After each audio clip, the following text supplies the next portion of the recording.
বন্যার ত্রাণ থেকে বঞ্চিত হয়ে সুনাই সার্কেল অফিস ঘেরাও করলেন ক্ষুব্ধ জনগণ। বন্যার ত্রাণ থেকে বঞ্চিত হয়ে সুনাই সার্কেল অফিস ঘেরাও করলেন ক্ষুব্ধ জনগণ। সুনাইয়ের বিভিন্ন এলাকা বন্যার কবলে পড়েছে। মানুষ আশ্রয় নিয়েছেন বিভিন্ন স্থানে, কিন্তু তাদের দেওয়া হচ্ছে না সরকারি ত্রাণ। গতকাল সকাল থেকে বন্যার্তদের দাঁড় করিয়ে রেখে সন্ধ্যা গড়িয়ে গেলেও তাদের দেওয়া হয়নি ত্রাণ। জানিয়ে দেওয়া হয় স্টকে ত্রাণ নেই। এতে স্থানীয় পঞ্চায়েত প্রতিনিধি ও বন্যার্তরা ক্ষুব্ধ হয়ে সার্কেল অফিস ঘেরাও করে ধর্নায় বসেন। ব্যুরো রিপোর্ট, বরাক বিশন। সুনাই সার্কেল অফিসের সম্মুখে ধর্নায় বইছি।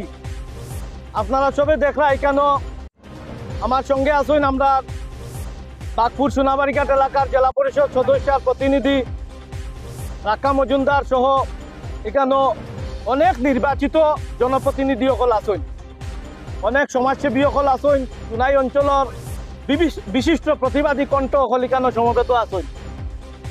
আমরা কেন এখানে বইছি, আজকে আমরা এই ধর্না দেওয়ার মূল উদ্দেশ্য কিটা? মূল উদ্দেশ্য হইল আপনারা সবে জানেন যে আমরা এই অঞ্চলত ভয়াবহ বন্যা হয়েছে এবং এই বন্যার কারণে বিগত দিন থাকি মানুষে অনেক কষ্ট পাইছে। গতকালকে মানুষের রিলিফের লাগে আবদার করছেন।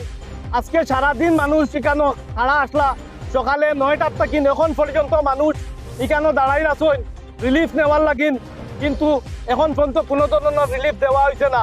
আমরা কর্তৃপক্ষের লোকে বারবার কথা কইছি, বিভিন্ন জনপ্রতিনিধি সকল গ্রুপ সদস্য থাকিন লাগাইয়া এপি মেম্বার সকল আমরা 2 জন জেলা পরিষদ এখানে উপস্থিত আমরা মাতিছি, টান একটা উত্তর স্টক নাই। আমরা প্রশ্ন হইল কাছাড় জেলা প্রশাসনের কাছে এবং আসাম সরকারের কাছে যে আপনারা ডাবল ইঞ্জিন সরকার ও 2 দিন ফ্লাড নিয়ন্ত্রণ করতে ব্যর্থ নি।